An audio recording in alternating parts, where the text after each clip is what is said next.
Introducing the hosts of Wrestling with Freddie, Jeff Dye, and Freddie Prinze Jr.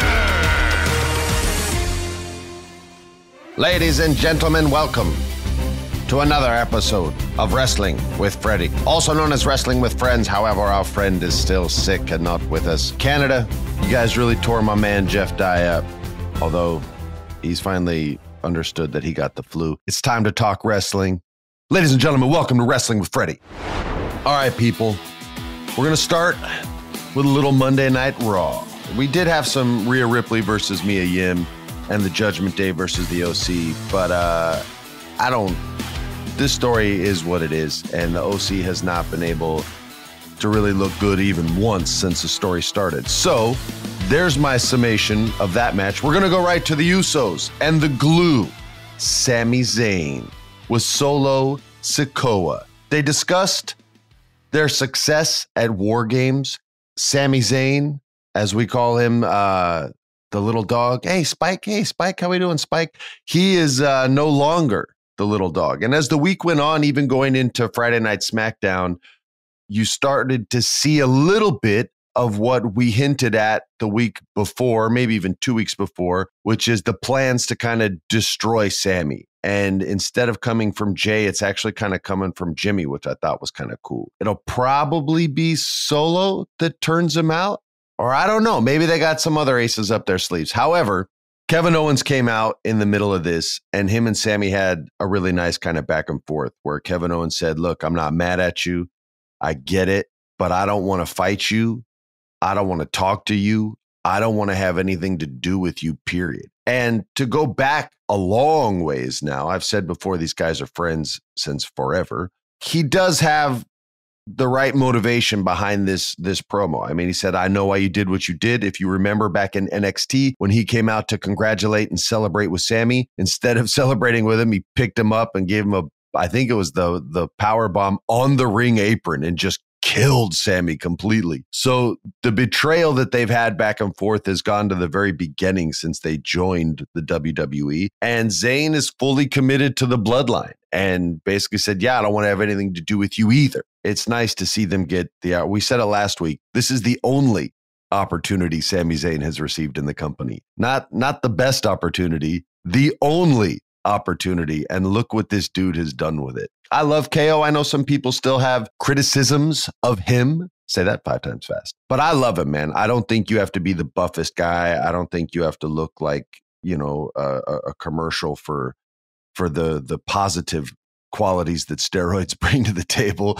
I think you can have a normal body as long as you're a big, strong dude and as long as you know how to fight. I'm also a big fan of the UFC. So and jiu-jitsu and things like that. And the biggest, most ripped guy doesn't always win. Or in the modern era of MMA, the most jacked woman doesn't always win. Shout out to my homegirl, Angie Hill, by the way, UFC fighter, got a win. She should probably have 3 more wins because she's gotten bad losses, but she's a friend of the family and we love Angie Hill and respect for her decision after out Muay Thai-ing her opponent, looking like Tong Po out there, kicking ass. I want to go right to Austin Theory. I've been up and down on this guy. I feel like I've always given very honest criticisms and honest compliments of this young man's career.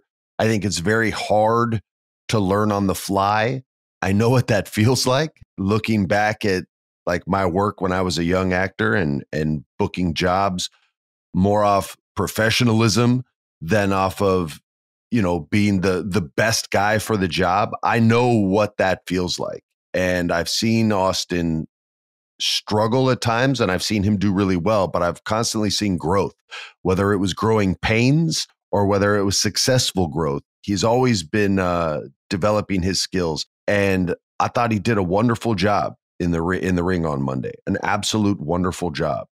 He cut a promo. He knew his stuff. That's 2 weeks in a row. I know he wasn't reading. Well, you can't read off a cue card when you're in the middle of the ring, but his backstage work the week before, I thought was absolutely wonderful. And I thought he carried that energy over after War Games in his conversation with the crowd and to the at-home audience. And here comes Mr. Seth freaking Rollins in an outfit that one could say was feminine, as I've seen about 4 or 5 different female wrestlers wear this exact outfit to the ring. I think the Bellas being the one that is closest to mine. Maybe it was Nikki Bella. However, he was great.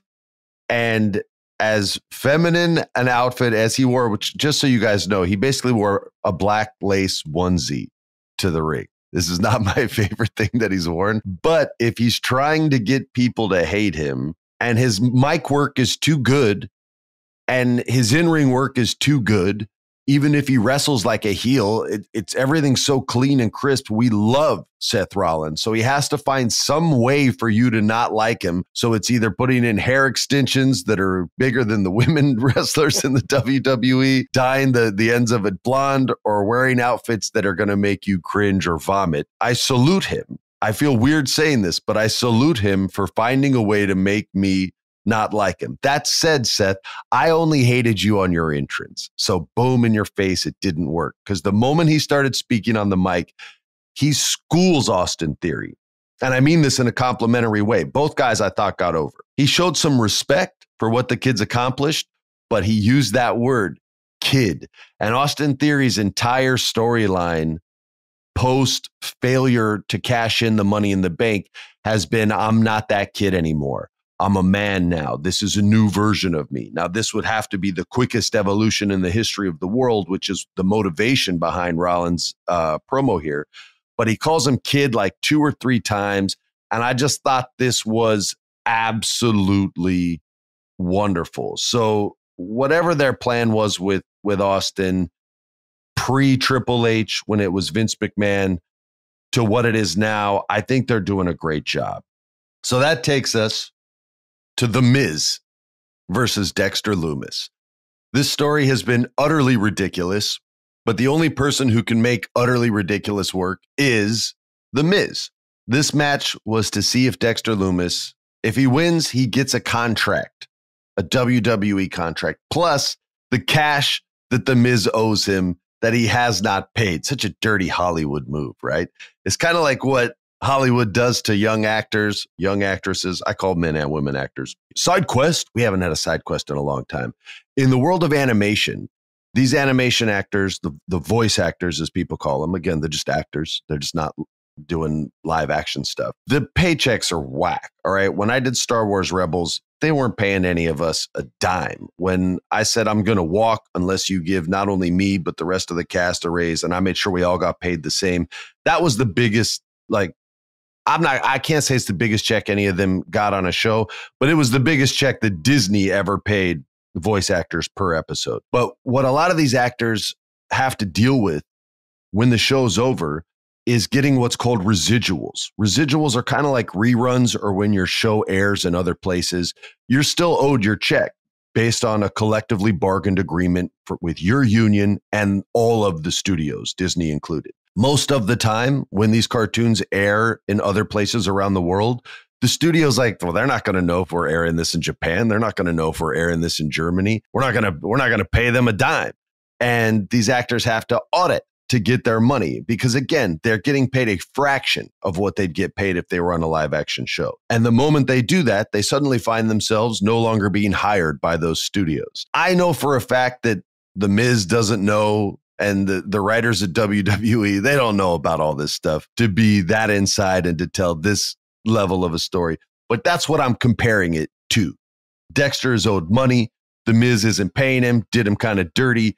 And Dexter can't sue him, right? Because that wouldn't be an on television in-ring story. So he started stalking him and dressing up like mascots and sneaking up on him like, what was it? And I Know You Did Last Summer when the fisherman hid under the plastic in the department store and then kills my wife. If anyone remembers that, that's basically what Dexter Lumis has been doing.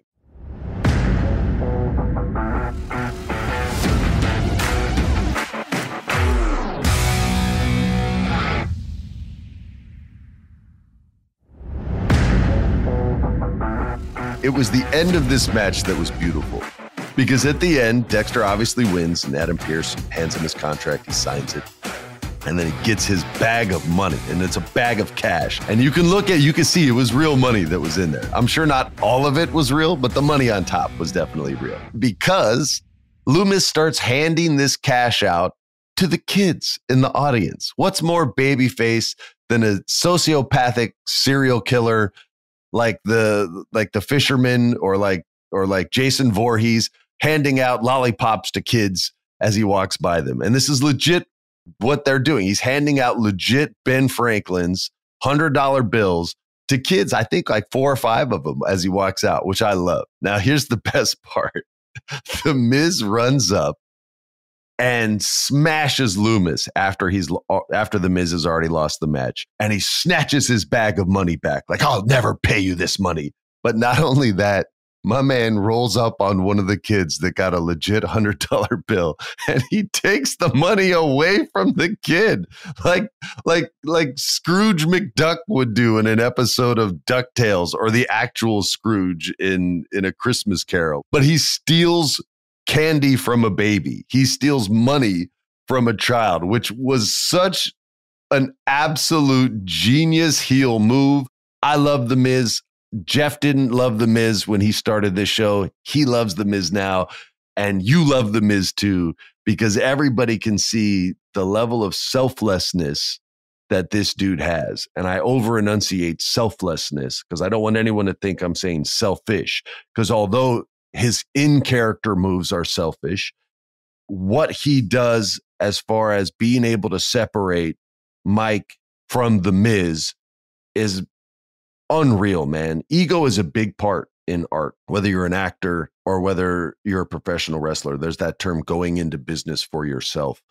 I've been on maybe 2 shows, movies, where no one went into business for themselves, where no actor did dirty ass moves, where they didn't make huge changes to a scene that just may make them look great in the scene, but just destroys the other actor or actors either in that scene or in scenes to come or in a further episode of a TV show. It happens all the time.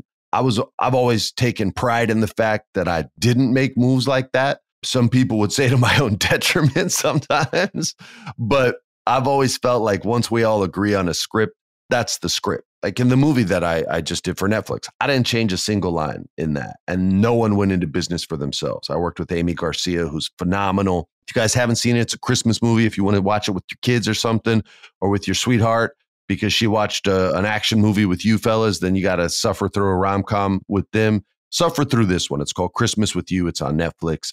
Everybody did a really kick-ass job, and Amy Garcia is a freaking superstar, and I really hope great things happen to her after this movie. Moving on, we had Dakota Kai versus Candice LeRae. I like Candice LeRae. I just feel like they should have waited. I feel like WWE's signing everybody right now that Vince is gone and they can make these moves again. But they're not going to have a story for everyone. So they're like, we'll just get her a cheap win and we'll figure out a story down the road. Dakota Kai should have won this damn match. She's definitely earned it. It would be nice to see her get a little momentum, which could then put a little bit of heat on Damage Control, since she's not only winning tag matches, but singles matches as well, where Bayley has not been. It could have been a legit win, which then would give your heel leader of that group, Bayley, a reason to kind of not like her and put a little tension in that group, which I think it could use. But yeah, I felt Dakota Kai should have won the match, even though I knew Candice was going to, if that makes sense. The final match we'll discuss on Raw, Kevin Owens versus Jey Uso. We all knew who was going to win this match. Look, these guys are both top shelf.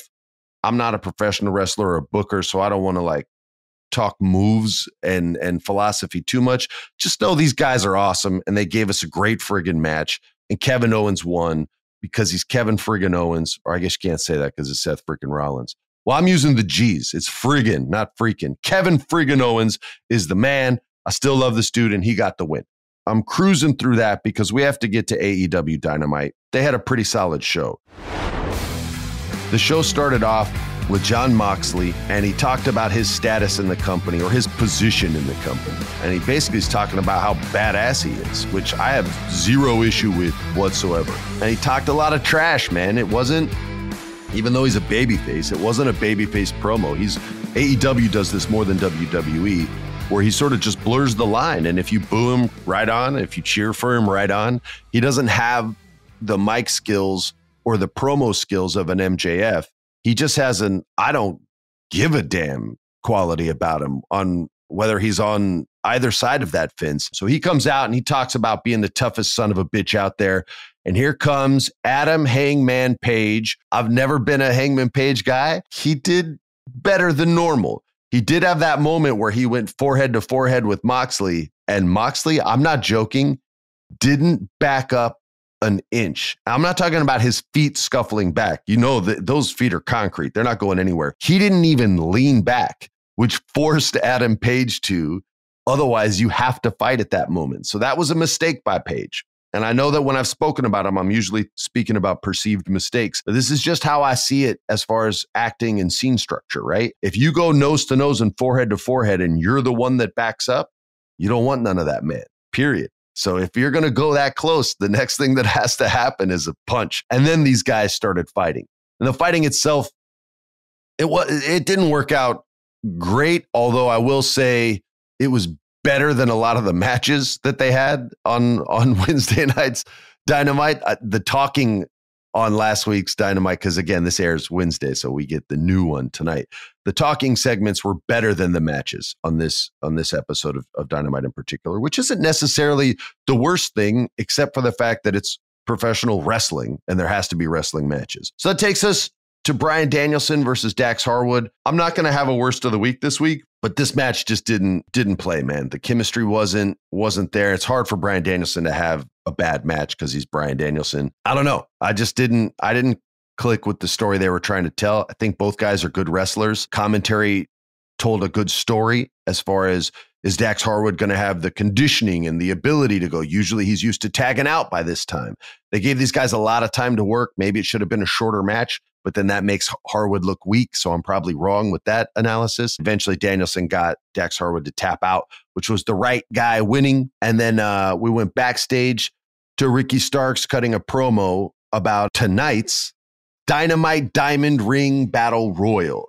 And he was claiming he's entering the match because he wants to take everything away from MJF, which was the motivation behind what was a forced promo, and get his first AEW World Championship, even though he has a championship match coming up at Winter is Coming. I didn't feel this promo needed to exist. You keep Ricky out of this match and give the opportunity to someone else, since Ricky already has this, and you know he's not going to have an opportunity at the World Championship at Winter is Coming. AEW's done this a few times where they give like a serious promo in a match where you for sure know the outcome. It was like the Jon Moxley promo when he was going to wrestle Penta. You knew he was wrestling MJF. That's the story they're trying to tell. So he doesn't need a promo to help sell a Penta match because we all know who's going to win that match. This felt very similar to me. I like Ricky a lot. I think Ricky can talk on the mic. This did not showcase Ricky's ability. It did not put Ricky in a position that is conducive to success as far as executing a promo, because he's talking about a match that he's just not going to win. This is my best of the week coming up. Samoa Joe versus a dude that I've never heard of named AR Fox. This guy came out, man, he's got a great look, great face, great body, and he was flipping all over the place in a match that was 80-20 Samoa Joe as far as who's doing damage to who. And in an 80-20 match, we would usually consider that just above a squash match. And this dude, AR Fox, made himself look great. He took advantage of every single opportunity that Samoa Joe gave him in a match. And it's hard to say that my best of the week is in a match where everybody knows who's going to win. But throw that away, man. This was just taking full advantage of an opportunity given to you. I think he had just signed his contract the day before. I saw the little post that said AR Fox is all elite. Like, all right, I don't know who this guy is, but right on. I'm glad a guy's working. Dude, I don't know who you are, bro. You did great. I loved this match, and I knew you weren't going to win, but there were a couple moments before you got muscle busted that I was like, yeah, 1, 2, oh! So this was great, man. I don't know what their plan is for this guy. I don't know if he can talk on the mic or if he's going to need help. If he needs help, then he's in a little more trouble because they don't have a manager that can tell a story except William Regal. And as we will find out in the next segment, that option is no longer viable. I'm not a big fan of the managers in AEW. I'm trying to think of one that I can get behind, and I just can't. Hopefully AR can speak, or I'm gonna have to just be a manager and ask for a job at AEW and start being able to talk trash instead of being such a nice guy all the time.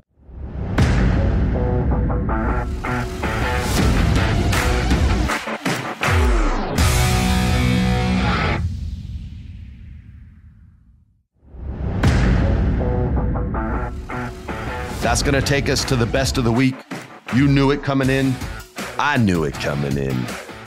We all knew it coming in. And here we go.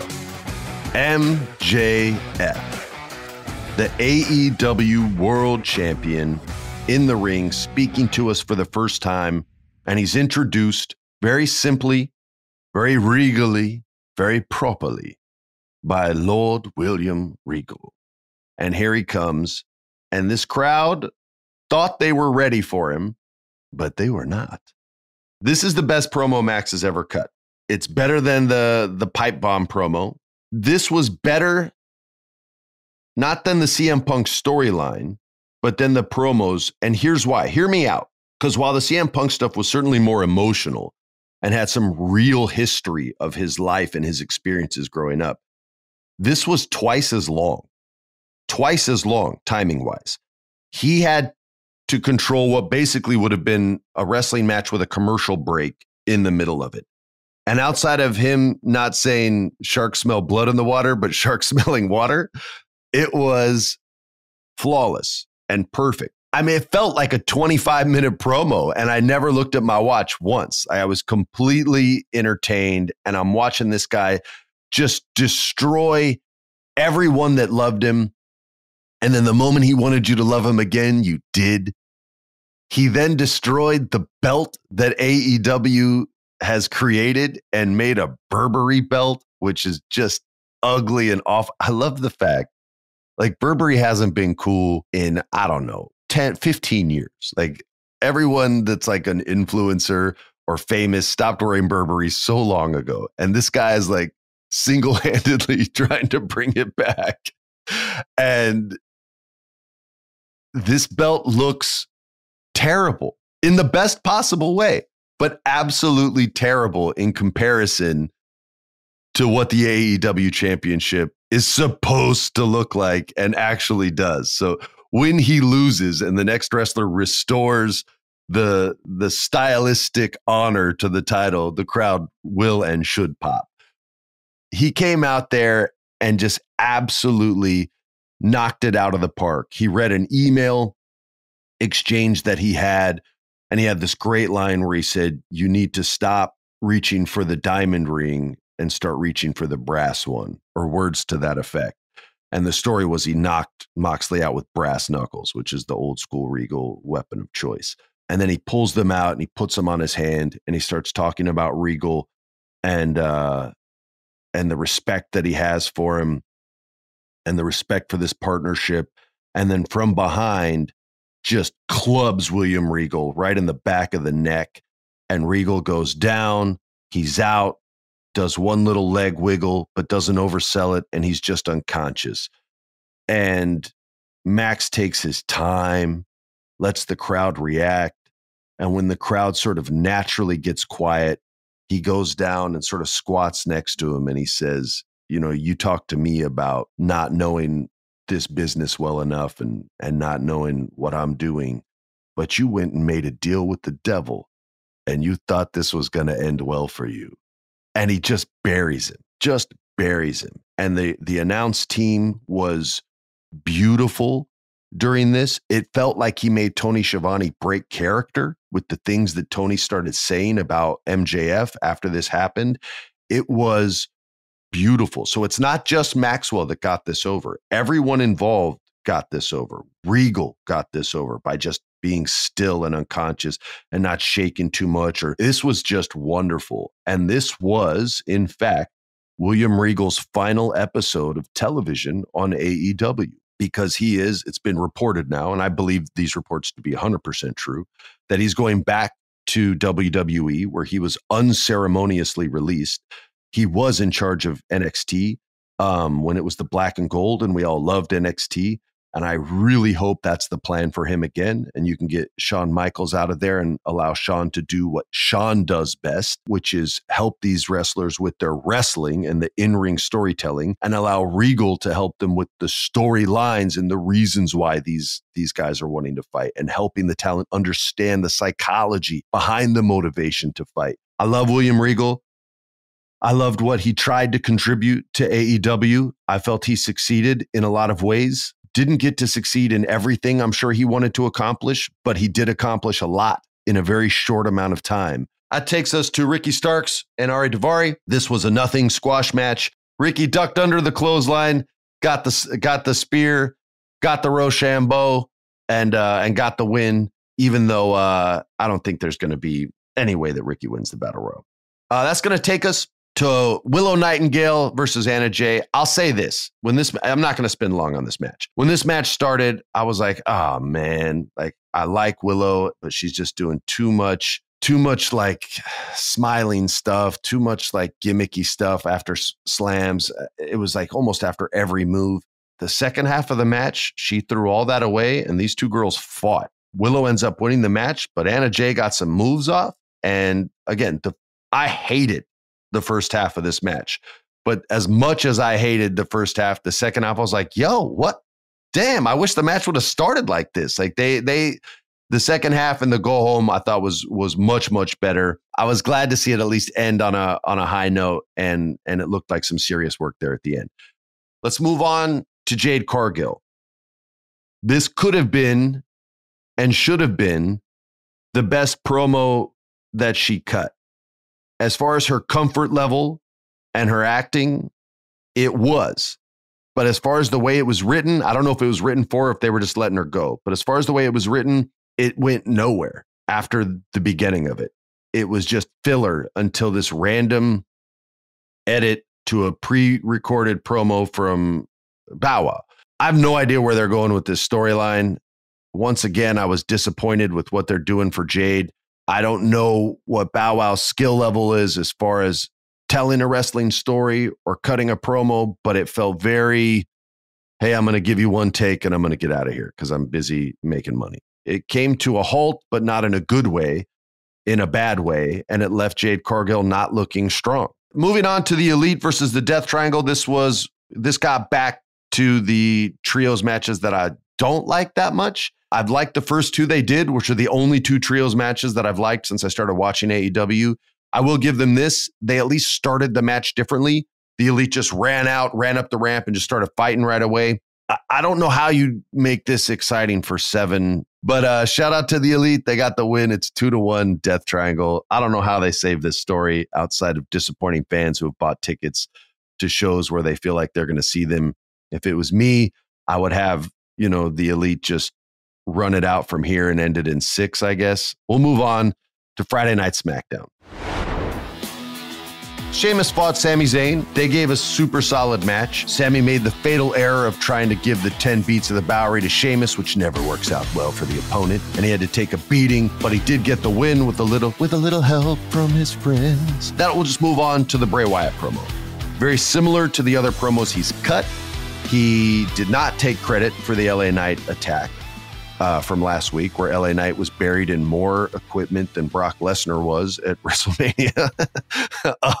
I think we can all agree it's just another side of Bray Wyatt, maybe, or maybe it's this Uncle Howdy guy that I'm not feeling in any way, shape, or form, because apparently they liked the mask before they discovered how hard it was for the actor behind it or wrestler behind it to speak while wearing the mask. Communicating your message is more important than the look. So it was what it was, but he's a good actor and talented, and he can make that kind of stuff work. We had the return of Emma. Not the return, but she's wrestling again. She is selling much more than she was the first time she was there. And I mean selling. Whatever time she spent away was time well spent, because she's certainly evolved her craft. Baszler gets the win. The wrong woman has the title. And I'm not going to bag on Ronda Rousey like I did last week. but the wrong woman has the title. So until there's a storyline with the women that involves one of them getting the belt off of her, it's going to be real hard to make me get excited about this. Kofi versus Gunther, the Intercontinental Champion. This is to make Gunther look strong, obviously, because they have an entire World Cup designed around the winner getting to face him. So you know that Gunther's going to win. Kofi's great. He made Gunther look great. He hit a frog splash when Gunther was doubled over that was planned. My back would have exploded. All right. I pinched my back getting Christmas ornaments out of the attic this weekend. I can't imagine taking a frog splash while standing and bent over. That was insane. Moving on. Damage control. They have not given up on Bayley. A few weeks ago, I said, well, I guess they're done with Bayley. I was wrong. They're done with her being in that championship picture, I believe, but they're still allowing her to lead segments, which she's good at. But this segment wasn't about her, Dakota, or Io. Liv Morgan comes out and interrupts them, but it wasn't even about Liv Morgan. They brought back someone who I really, really loved in NXT, and this girl was just mired with injury after injury after injury, and I think they were all to her knee. This was the return of the young lady from Wales with the shiniest wizard to ever shine a wizard, Miss Tegan Knox. It was pretty cool to see her back, and I hope that she's healthy, and I would love to see her go on a little run here. I don't know if she's the one to dethrone Ronda. We have to see how they book her over the next few weeks and what kind of mountain she's able to climb. But Liv Morgan grabbed kendo sticks, and she loves violence now, and beat the hell out of everybody. And then eventually Bayley had to eat the shiniest wizard right to the dome. I love that move so much. It's I think it was originated in New Japan Pro Wrestling. That's going to take us to the final match and the final segment of our show. The World Cup Finals, Ricochet versus Santos Escobar. Unfortunately, the right guy lost the match. Ricochet ends up winning, and he has to win because Gunther beat Kofi, and you have to have a babyface go against Gunther for the Intercontinental Championship. But let's forget about the winners and losers. These guys killed it. It felt like they had 25 minutes or more. I think there were 2 commercial breaks. These guys were phenomenal. Ricochet, I talked about AR Fox being able to fly all over the place earlier in the show. Put that on pause. Ricochet has been doing this forever and has not lost a step. And just his balance is insane. Like he can literally tightrope without a net, without fear, do a flip on it, land it, no net, without fear. Like he's just crazy. And this dude, Santos Escobar, is going step for step with this guy. I kind of wish that he still wore the luchador mask in the ring. And it's just because I love luchadors so much. I love lucha libre. But, you know, he took it off as like a part of his gimmick in NXT. And I think that was kind of like, I'm getting rid of that mask and I'm moving on to this next phase in my life. If it was me, I would have never put him with Zelina Vega. I don't think he needs Zelina. I think he's fine on the microphone. I think you can allow him to develop that skill more and more. And the more verbiage you give to Zelina is the less opportunity for him to improve. This match was awesome. They flew everywhere, inside the ring, outside of the ring. I think they were on all 4 turnbuckles throughout the match. They were rope walking. They were walking on the wall. Santos hit a Hurricane Rana off the wall, off the guardrail that separates the people from the fans. He did like a reverse one where he makes Ricochet basically do a back handspring and land on his head, even though it's on his like back and shoulders because Ricochet is a G and can pull that move off. This match was sick. I loved it. It's my best of the week, even though I felt the wrong guy won. But the way they booked it, Ricochet had to win. I hope he can beat Gunther. Maybe Ricochet wins and then Santos pursues the IC championship off of Ricochet. But again, I would love to see him stand out on his own. Again, they signed every woman wrestler there is, so maybe they just don't want to let Zelina wrestle because she gets hurt a lot. Or maybe they couldn't do a story for her in that regard, so they're going to put her in the valet role.